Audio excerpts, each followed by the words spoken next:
Wrong screen. All right. Hello, everybody. This is going to be episode 2 of the Rogue Show. Something that I kind of started right before I got COVID last month. And it just, I haven't picked it back up. Something that I definitely will be doing a lot of here in the future. Just kind of sit around, talk with you guys in chat.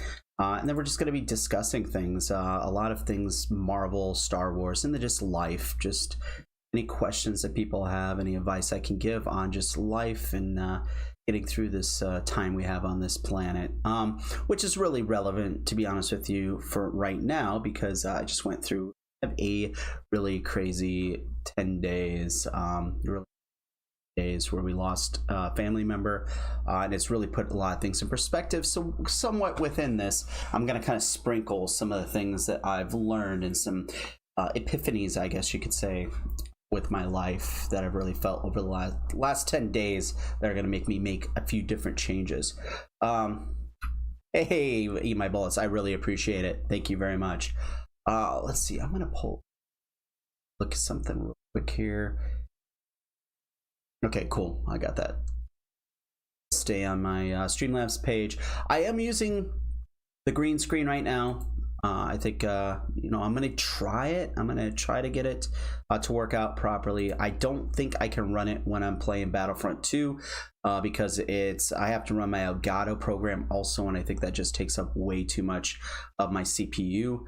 So for right now, I'm going to use it when I'm doing these kind of live streams like this, and then not use it when I'm streaming Battlefront 2. But anyways, I want to talk about a few of these topics, and then if anybody gets in chat and has anything that they want to talk about, just put it in the comments and we can add that to our list of things to talk about today. And then also the different topics that we discuss. If you have any thoughts on it or disagreements or whatever, just let us know in the comments, and kind of see if we can find some common ground, or see how many things we actually just agree with.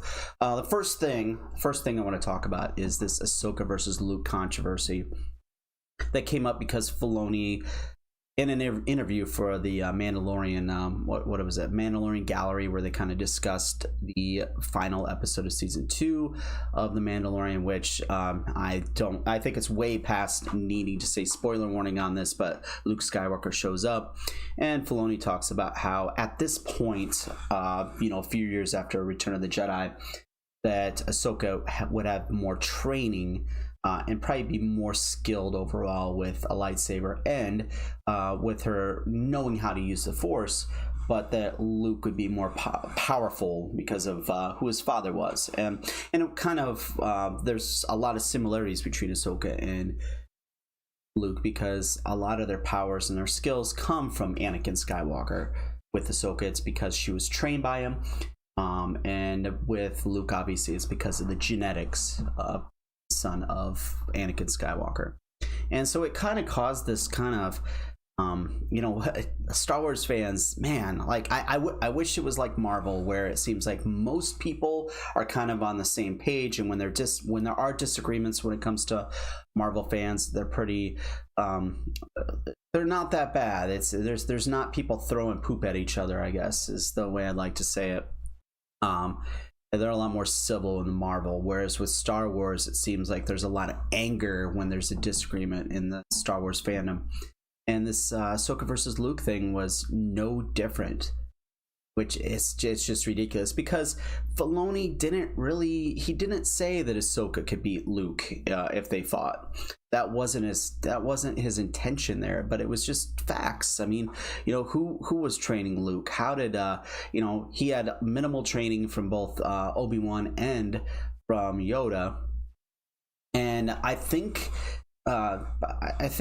during this time period between the end of Return of the Jedi and his appearance in the Mandalorian, like any other knowledge he has of the Force either came from the Force Ghost continuing to train him, which is a possibility, including the possibility that his own father could have helped train him as a Force Ghost, or from different texts that he had picked up, him going on kind of an Indiana Jones discovery type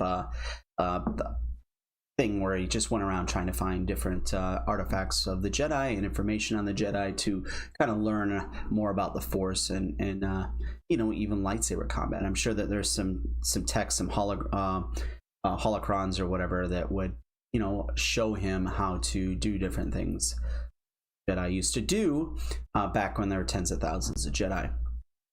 But this, I think it's just ridiculous that it kind of got so heated in this argument.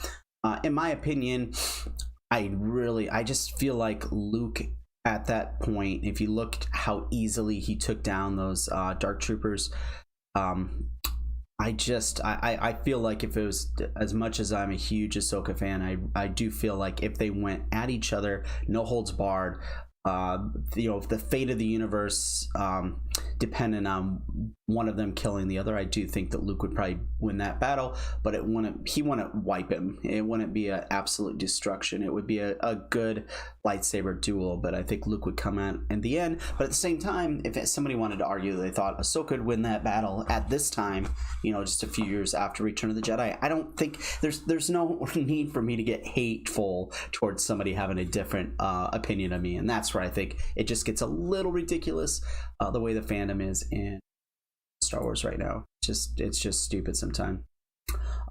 Is there going to be another Venom movie? There's absolutely. It's Venom Let There Be Carnage comes out pretty soon. I have to actually watch the Venom movie because I've heard so many good things about it. I'm a huge MCU fan, but I don't necessarily rush out there to watch the other Marvel movies. I've seen every MCU movie since, I believe, the Avengers. Every other one since then, I've seen the opening night and like the Thursday before opening day. Every single one of them, including Black Widow and Shang Chi. But I don't do that with like X-Men, except for I think I did Logan.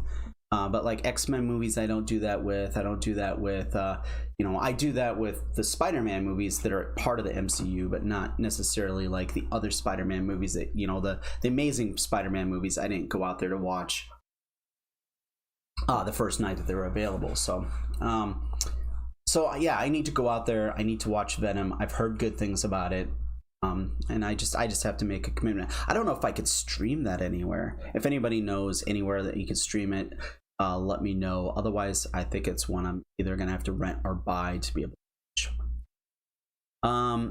So yeah, the Ahsoka versus Luke controversy. The main thing I want to say on this is, it's a great discussion. I hope that Star Wars fans eventually could get to the point where they can talk about these things without it being a, you know, the other side's an idiot if they don't agree with me thing. It should be just good conversations, especially with a franchise that most of us love dearly. And it's, you know, this entire planet's like that right now. I mean, whether it's politics or anything like that, you know, if somebody has a different opinion than you, then they are an idiot, because you are obviously right in every situation. And that's, I mean, that stuff's just got to go away. But for some reason, it doesn't happen nearly as much in the Marvel universe, which is beautiful, absolutely beautiful.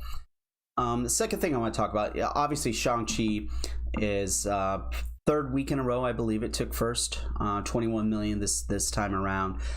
It is getting really close to passing Black Widow's domestic box office take, and it has a chance, even though things are going to be slowing down for it a little bit right now because October there's a ton of movies coming out. It has a chance of going past $200 million, which for a Marvel movie like 2-3 years ago would be, you know, that's what you're expecting opening weekend, or at least by the end of the second week. But for the pandemic time period, it would be an absolute marvel. No pun intended on that. So I think that's awesome. I think it shows that there are, like, especially the MCU fans, people that are fans of that franchise, that we're willing to just go out there, unless if it's deep into the pandemic, we're going to go out there and we're going to watch our movies. Whereas a lot of the other movies that are coming out, it's going to be interesting to see if any of these other movies could do well during this time period. If you look at it, the three highest grossing, you know, movies, at least for the opening weekend, have been two MCU movies with Black Widow and Shang Chi, and then a fantastic or not fantastic, Fast and the Furious film, which I hate the franchise, so I don't even remember. I think it's just Fast 9 or whatever, and I don't give a fuck, to be honest with you, what it's called. Which is apparently a terrible movie, which came in just below Shang Chi's opening weekend. And so it's just those franchises that really cater to a younger male audience are the ones that are going to do really well. So it'll be interesting to see, a family film like Ghostbusters Afterlife. How is that going to do? The new James Bond movie, which is going to be catered to a more older crowd. Are people going to really come out to see that? Is that going to do well? And there's a lot of other. I really think Venom: Let There Be Carnage is probably going to come in probably below Fast 9. But it's going to do very, very well because, once again, the audience for Venom is going to be that younger, skewing towards male, that seem more comfortable going to the movie theater right now. So that's it for the Shang-Chi part. Let's go on Marvel's What If. If any of you guys haven't watched it, so with the first 3 series that came out on Disney Plus for Marvel, to me they're all must watch, completely must watch.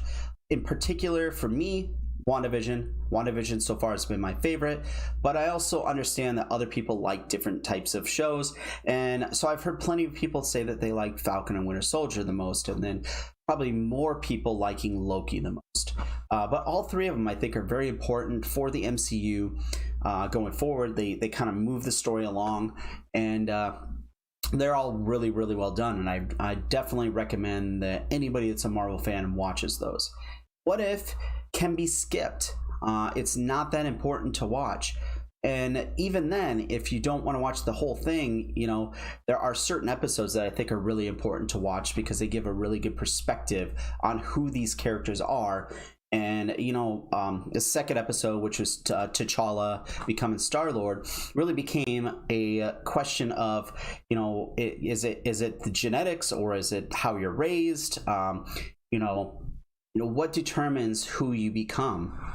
And T'Challa just having a little bit more of a moral compass to him, the way things happen with the Ravagers and the universe at large was completely different versus a little bit of a morally ambiguous character like Peter Quill becoming Star-Lord. But at the same time, if you've seen that episode, there are other repercussions from Peter Quill never becoming Star-Lord that are very, very important. So that kind of episode, I think, is really cool because first of all, it's the last. Even though Chadwick Boseman is in some of these other episodes as T'Challa, this is his last starring role, I would say. This is the last thing that he did before he died, was record these lines, and I feel like that episode really showcased who T'Challa is and really showed, first of all, that Chadwick Boseman is going to be severely missed. He did such a good job in that role, and even animated, like some of these characters, I feel like, and I'll get to the chat here in just a second. I feel like some of these characters in the What If, even though you could tell it's the voices and stuff like that, you didn't truly feel like their animated versions were a good representation of who that character was in live action. T'Challa, whether it's animated or live action, that's T'Challa. Like, he did such a good job of bringing that passion to that character, even in animated form, which is awesome. Let's see. Let's look at chat for here just a second. I'm going to get back to the What If thing. That we see Qui-Gon in the Kenobi series. Let's see.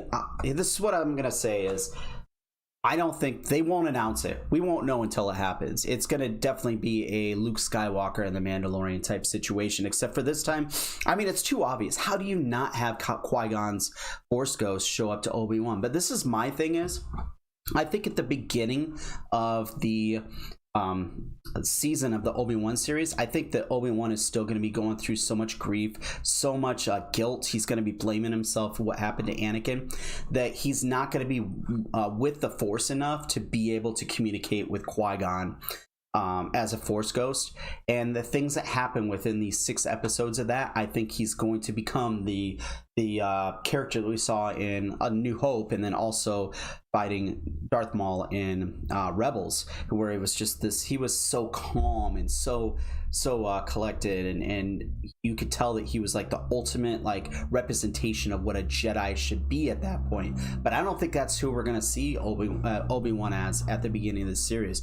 He's probably gonna be a drunk. He's probably gonna be going to that bar a lot, the cantina, and he's just gonna be miserable. He's gonna wake up nightmares, all that stuff. But I think it's gonna be at the end of probably the last episode of the Obi-Wan series. I think we're going to see Qui-Gon, because Obi-Wan's finally going to be at peace with what happened with Anakin enough for him to be able to talk to him.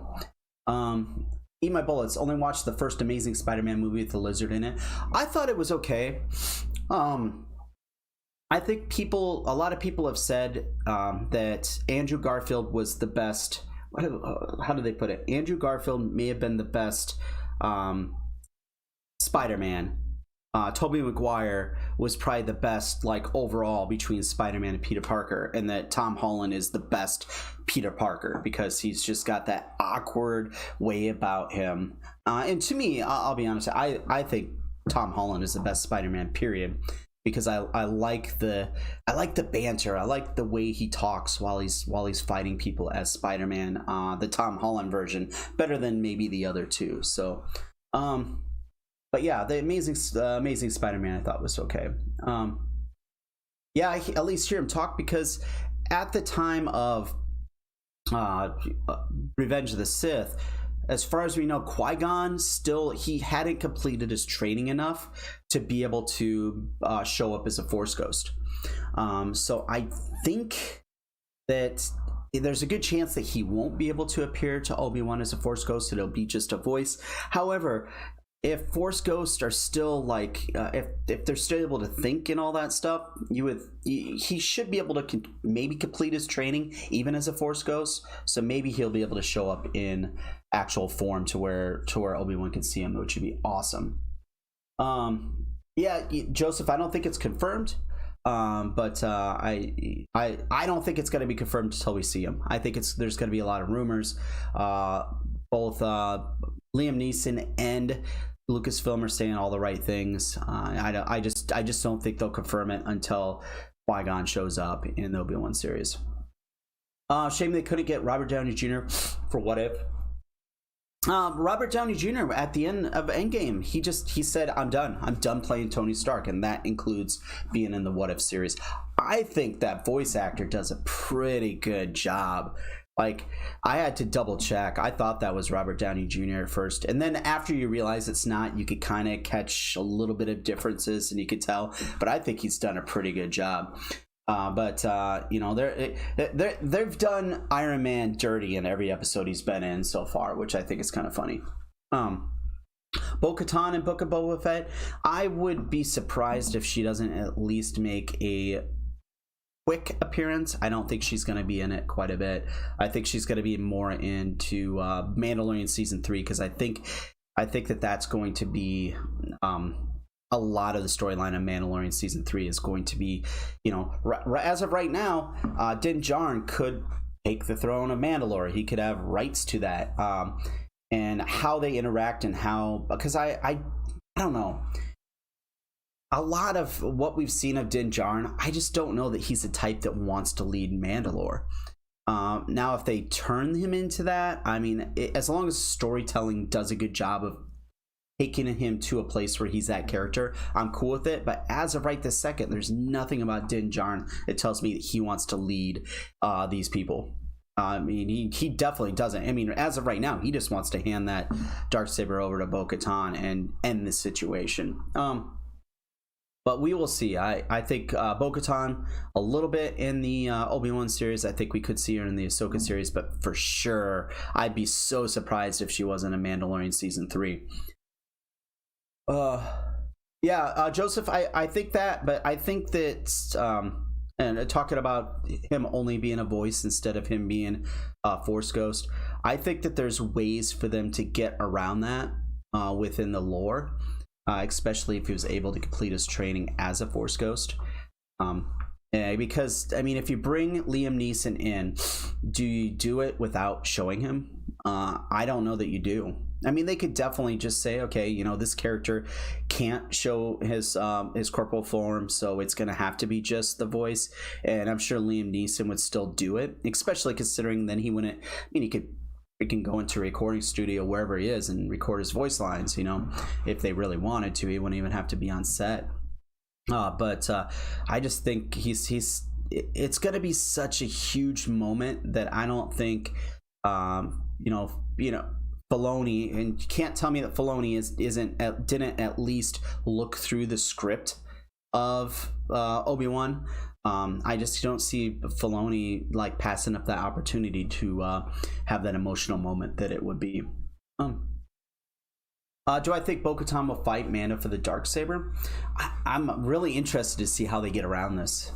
Because, of course, Sabine handed Bo-Katan the Darksaber without them fighting. And people are saying, you know, so what changed? Well, what changed is that I'm wondering if in the time period after Bo-Katan was handed the Darksaber and became the leader of Mandalore, that maybe there was a lot of people, Mandalorians, that called her basically a fraud, and maybe her ability to lead was compromised because she didn't go through the necessary steps to earn the Darksaber. And this time around, she knows that she needs to do it right. So I'm very interested to see how they get around that. Do I think that Maul will be in the Kenobi series?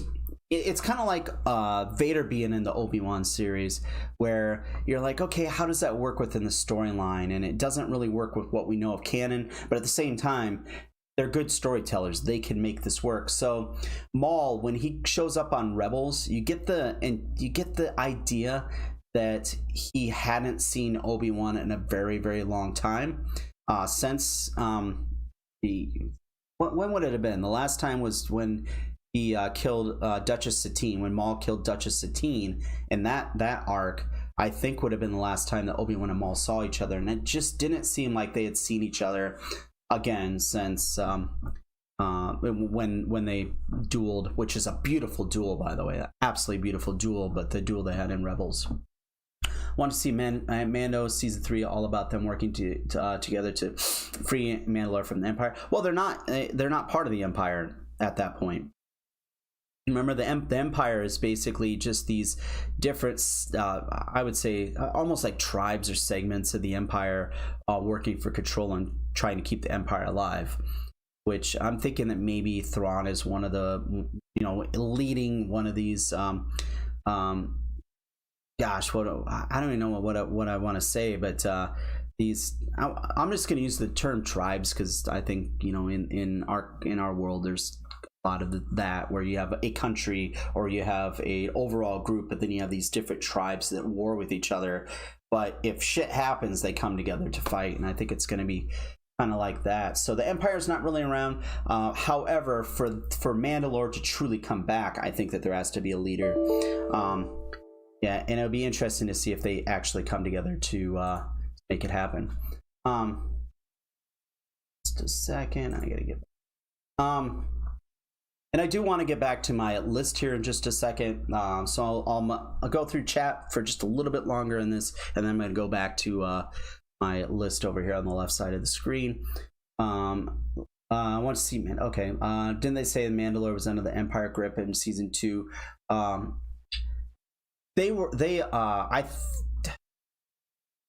The Empire is probably still, like, because I think a lot of Mandalorians are probably in the outer regions, maybe that's where they're hiding, so maybe there's a big presence of the Empire, but they're not like the governing faction that rules over the Mandalorian people. But I do think that it is in the best interest of the Mandalorians to completely help destroy the Empire, every trace of the Empire, for Mandalore to truly become its own planet again. So I'm gonna go back. Marvel's What If is it any good? And that is depends on the episode. In my opinion, episode 1 was boring as hell.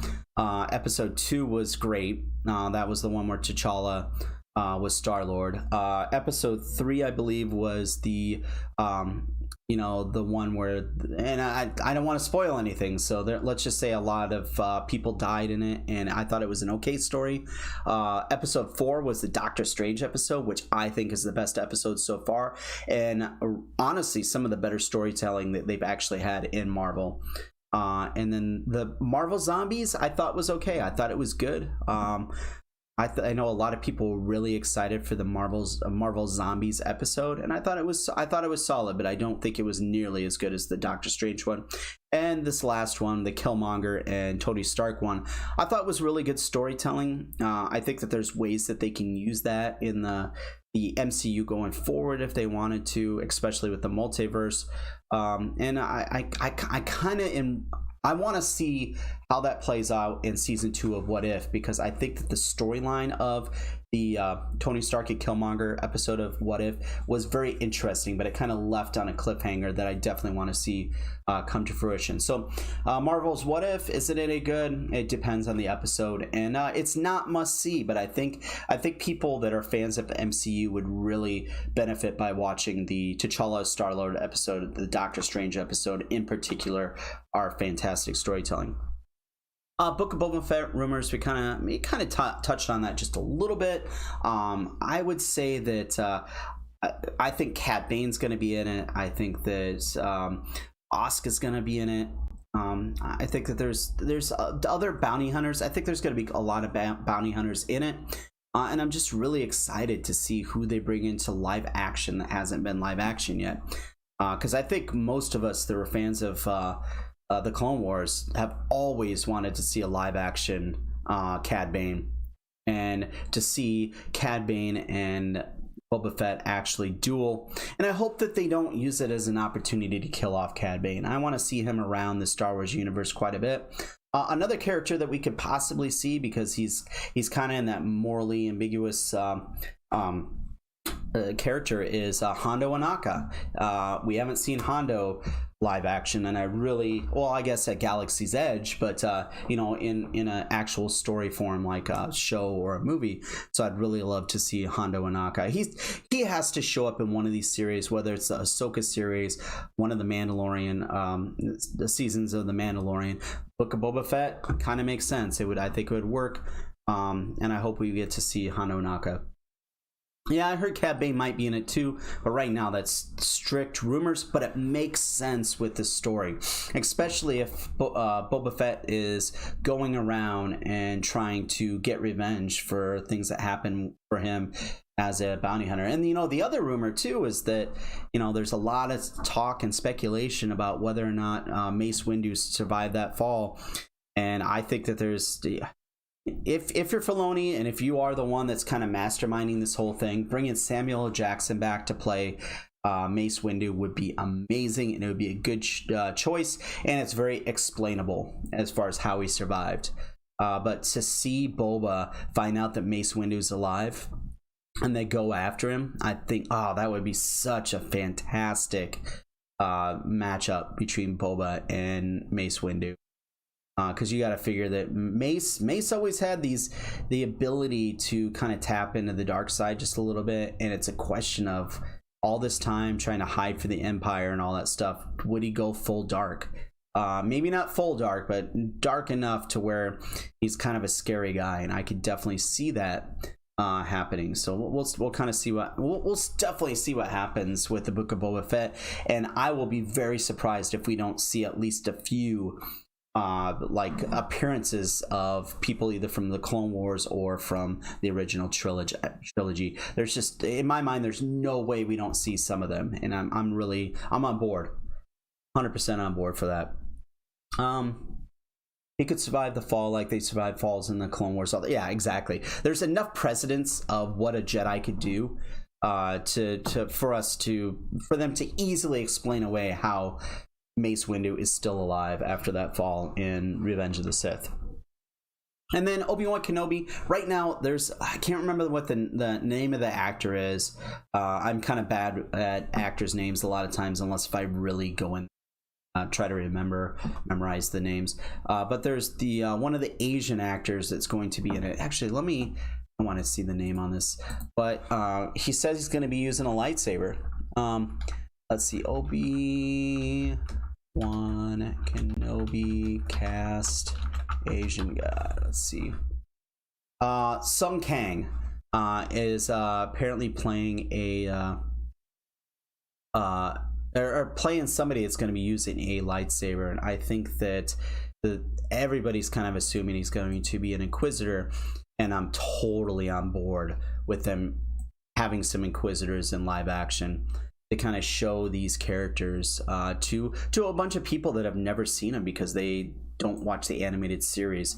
But for them to be brought into the live action world, these Inquisitors would be just awesome. So I think we're going to see Inquisitors, but all these things and all these rumors and everything that we want to see in this Obi-Wan series, we got to remember it's going to be 6 episodes, hopefully an hour per episode. If it's 40-minute 30-minute episodes and it's only 6, I think there's going to be a lot of upset people, but we're talking maximum of 6 hours of storytelling and trying to get a rematch between Obi-Wan and Vader, which could just be a dream sequence.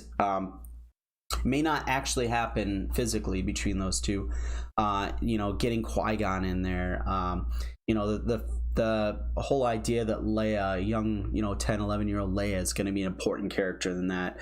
And then you bring in some of these, other characters we want to see there, or the Inquisitors and stuff like that. Like the storytelling that the pacing would have to be so perfect to include all of these things that are out there as far as rumors. But if they can make it happen, oh my gosh, if they can make that happen and actually have it be good storytelling, and with it, Deborah Chow doing a fantastic job with her episode of The Mandalorian. I totally have a lot of I feel good about it. I honestly feel like they're going to be able to pull it off. But if they can do that, and all of these cameos, all these characters we want to see, and it's still a good story, and it's only done in 6 hours total, maybe less than that, that's going to be fantastic. And it's going to put a bow on the present that is Dave Filoni being in charge of the creative direction of Star Wars right now, which is huge. I think all of us, as soon as we heard that he got promoted at Lucasfilm, were pretty happy about it, because it means that Kathleen Kennedy, which I know that's a cuss word when it comes to Star Wars fan, KK, Kathleen Kennedy, if she's making the right decisions now, and if she's kind of backing off the creative stuff and has Dave Filoni and maybe Jon Favreau and some other people that she can count on to make those decisions, she might be able to redeem herself. And 5 years from now, we might actually be looking at it and saying, thank God they didn't fire her, because look at all these good decisions she made. And I know if anybody is watching this that isn't part of my regular viewership, they might I might get some dislikes for that, and there might be some angry comments or whatever. But you know what? She's not going away. I honestly don't think she's going away. So us as Star Wars fans, if she is going to get another 2-3 years tacked on to her contract, we should want her to succeed. We should want her to have learned her lessons from the sequel trilogy, and for her to be able to redeem herself, because we want good storytelling in Star Wars. We want good movies coming up. So here's to us hoping that Kathleen Kennedy does shit right. But anyways, unless if anybody has anything else real quick, I think that's all I got. I'm gonna have some pizza, get on Battlefront 2 here in just a little bit. A couple of just maintenance, house maintenance we're gonna talk about real quick before we get off. I'm gonna be doing these rogue shows quite a bit. Honestly, if I'm gonna grow my channel, these are the types of things I have to do. I've talked about doing them in the past, but I've been kind of loosey-goosey with it. I have to start doing these things more often, at least a couple times a week, so you will be seeing these quite a bit more. Let me know what you think about the how I have this on the with graphics and stuff like that. I kind of like this. I kind of like this look. It's kind of maybe where I'm going to go with this. I'm also going to be I appreciate that, Joseph. It allows us to get a little bit more intimate, where I'm not, there's times where people ask me questions, but I'm in such a sweaty match that I don't really get to think about it much. And in these matches, I'll be able to do that just a little bit more with these types of streams. I'm also going to be, and I've thought about doing this for a while, and it really, with the death in the family that happened, it really made me rethink about how precious life is and how important it is to do the things that we actually love. And one of the things that I used to love doing, but I haven't done in a while, is music streams, where I'm listening to some nerdcore music that I do have the right to stream on YouTube, and playing like co-op, playing something less sweaty, and then just playing for like an hour and just listening to these songs that I used to love listening to while I stream, and have it just be a little bit chill. I will, however, have those. So on those streams, I'm not sure exactly. I think they're just going to be Battlefront 2 nerdcore streams. That might be what I call them, even though not all the music will be 100% nerdcore, which, for those of you that don't know it, it's basically nerd rap. It's mostly rap that talks about like geeky stuff for the most part, and I love it. I've really gotten into the genre quite a bit. But I will have those. You will know that in this hour, whatever the time period I'm doing nerdcore, I won't have anybody else in my ear. I won't be in any party on PlayStation. My headphones will be on with music going, the same music you guys are going to be listening to. So that'll be one of the only times where we won't have, Josh and Hornet and all that. By the way, if you look in the descriptors below, if you're not already subscribed to their channels, Hornet and Josh's YouTube channels are listed in the descriptor below. Go there, subscribe. They're part of our squad, and they're really awesome guys. We are the most toxic squad in Battlefront, by the way, if you didn't already know.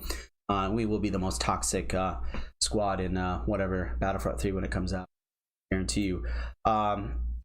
So then the next type of stream I will be doing will be just the normal ones, where we sit back, we relax, and maybe I have a couple beers, but or whatever, but it's good. I kind of want to get it to be where I can have a little bit more time with the chat, but at the same time, our focus is us playing, us having fun, and you guys hearing our banter back and forth. And then I'm going to have what are going to be late night streams, and it'll just be listed as late night, where if I get off work late at night and I want to de-stress and have 6-7 beers or whatever it is, I'm going to be doing those. But you guys know that my gameplay is not going to be as good as it normally is, because yeah, I'll be drunk.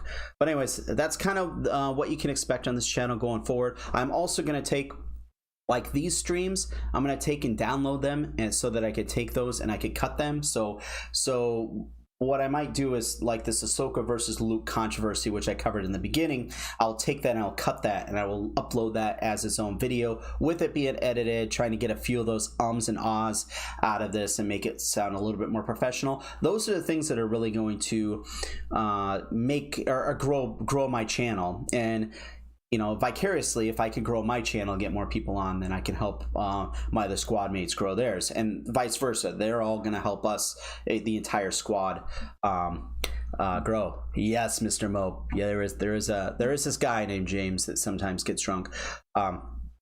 So I think those are the things. And then there is one more thing I'm probably going to be doing. I know, to truly grow my channel, and I did a couple of those, and actually a lot of my the views, the most views I have on my videos are from reaction videos. I have to start getting back into those if I want to try to get to that 1,000 subscribers here in the next couple months. It's going to happen from reaction videos, and that's as much as I've kind of stayed away from that, partly because I can't get my Streamlabs freaking software to work right with it. I'm gonna have to try to figure something else out with that. If I go in there and I try to streamcast a YouTube video on my freaking Streamlabs, it just shows a white screen, so it's not working right now. I gotta do some research and find out how to do that, but you guys will be seeing some reaction videos. And to be honest with you, as cheap as it may sound, a lot of that's just going to be to try to grow our fan base, get up to that 1,000 subscribers plus, so that we as a squad, we as a community could kind of grow. But anyways, I appreciate everybody stopping by today. You guys really make this thing worth doing. You know, while I was away, while I could, you know, I was dealing with family stuff, you know, I just, you know, you guys really helped a lot of the chat and placed in the PlayStation app that I would kind of try to keep track of a little bit, and then, you know, on the channel, you guys really helped me out a lot, and I really appreciate it. But anyways, that's all I got today. Everybody have a wonderful one. I'm going to be on Battlefront 2 here in just a little bit. Peace out.